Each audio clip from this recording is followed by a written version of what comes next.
Unlimited.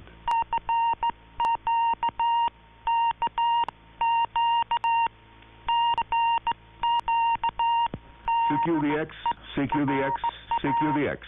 This is Havana calling. CQDX, CQDX, CQDX. This is Radio Havana calling all shortwave listeners and radio amateurs. Welcome to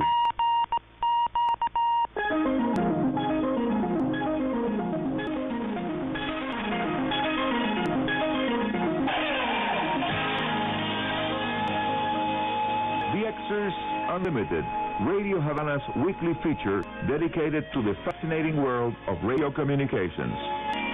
Hola, amigos radio aficionados all around the world and in space. You are now listening to a special edition of DXers Unlimited that was recorded in advance of its scheduled airtime because I'm going to be out of town for a few days.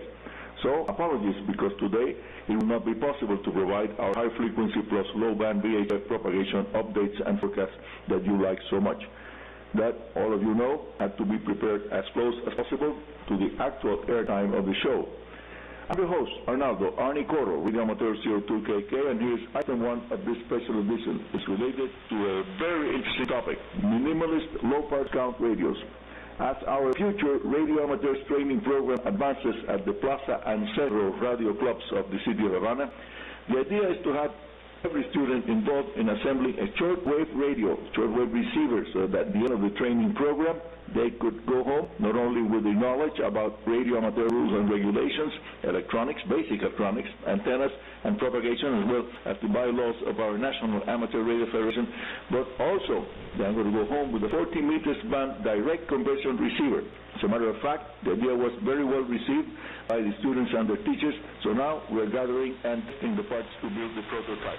The circuit to be used in the project was designed by a Norwegian radio amateur who passed away at a rather young age while walking in the woods near his home. His family and friends preserved the website of Lima Alpha 8 Alpha Kilo, LA8AK, and it was there where I found this interesting direct conversion receiver circuit, amigos. If you want to see the circuit diagram, just send me an email to info.rhc@enet.cu. Again, slowly and phonetically, info.rhc, India, November, Foxtrot, Oscar, Romeo, Hotel Charlie, info.rhc, the symbol for at, enet, Echo, November, Echo, Tango, enet, the symbol for period, CU. Now, stay tuned on this same frequency or connected to our World Wide Web Internet streaming audio. I'll be back in a few seconds after a short break for station ID. I'm Arnie Coro in Havana.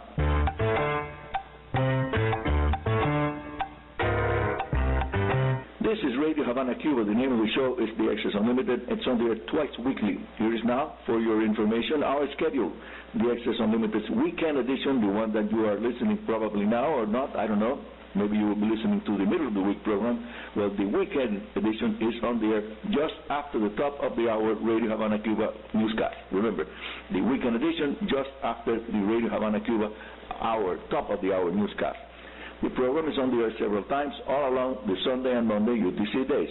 Now, our middle of the week edition is on the air just after the half-hour news with the reruns program for Tuesday and Wednesday UTC days. I must add that the scripts of the two shows are totally different, and also that both of them include our exclusive and non-copyrighted shortwave propagation updates and forecasts. And now here is our next Radio Hub-related item. It is our program's most popular section, without doubt, and according to your email messages and letters, seems to be the one that you enjoy the most. Here's now, you have questions, and Arnie tries to answer them as soon as possible. Today's question came from South Africa. Listener Ian from Cape Town, South Africa, wants to know why he cannot pick up the trans-equatorial propagation signals on the 10 and 6 meters amateur band at his location. And here is my answer. The areas where the trans-equatorial propagation conditions do happen are now very well defined after many years of observations and research by radio amateurs and professional researchers. It's now quite clear that this type of very unusual propagation mode happens between two belts of very well established areas above and below the Earth equator. From an analysis of the area covered by those two areas, it seems that the one south of the equator doesn't reach far enough to produce trans-equatorial signals frequently at your QTH, at least as frequently as they happen at more northerly locations like the Republic of Zimbabwe. According to my own personal observations of the trans-equatorial propagation between South America and the Caribbean region, the two belts are evenly distributed above and below the equator, providing radio amateurs and FM broadcast band enthusiasts with unique opportunities to communicate or to pick up FM broadcasts while using very low power and small antennas. Now, here is the second question that I will be answering today here at DXers Unlimited. It came from Germany, from our longtime amigo Hans Joachim. He wants to know what is the typical amateur radio station here in Cuba looks like. So here is my answer. Amigo, the typical Cuban ham radio operator begins his career by fixing and reviving a 2 meters band FM handy-talkie and connecting it to a homebrew antenna, typically a J-pole made from TV 300 ohms twin lead, and perhaps later adding a 3 to 5 elements homebrew Yagi. The next step in the typical Cuban radio amateur station starting career is trying to pass the second-class operator's test, the one that will open the possibility of using the high-frequency shortwave bands, although still with some limitations. Here in Cuba, the most popular high-frequency band is 40 meters because it provides year-round communications with all of our Cuban archipelago and some nearby areas of other nations. The third phase of the startup, either adapting a professional transceiver, usually removing from a fishing boat, or to actually build a transceiver using whatever parts are locally available. Among the most popular designs of homebrew rigs are the Islander and the Hawaii. The first one, an almost all vacuum tube rig, it's a hybrid, and the second one, the Hawaii totally solid-state double sideband QRP or low-power transceiver. Since the last Amateur Radio Federation National Convention, the circuit boards for a much more advanced solid-state radio have become available at a very reasonable price, and that's why at this moment many Cuban radio amateurs are involved in assembling it. I hope, amigos, that this answers your question, and just before I finish this segment of DXers Unlimited, I must add that the most popular high-frequency antenna among Cuban radio amateurs is the half-wave inverted B dipole for the 40 meters band. That also works quite well on 15 meters, and to which sometimes a second 20 meters band dipole is added below in parallel, making it an effective and low-cost 3-band antenna system. The typical urban ham radio station here uses the half-wave inverted B, and it's able to fit the antenna at locations where not enough space is available to install the antenna in a totally horizontal configuration.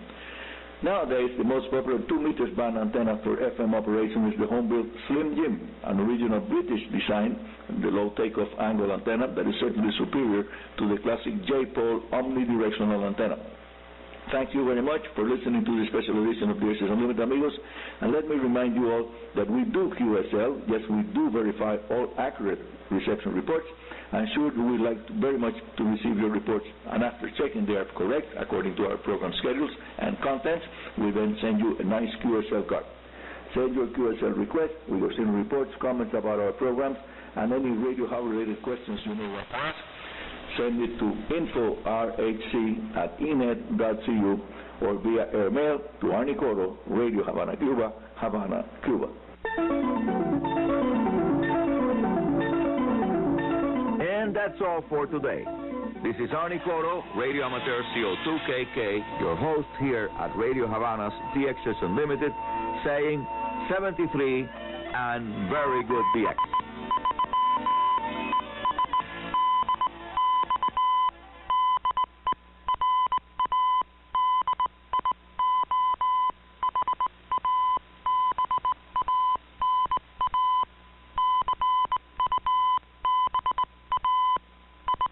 Thanks, Arnie. Arnie Coro with DXers Unlimited.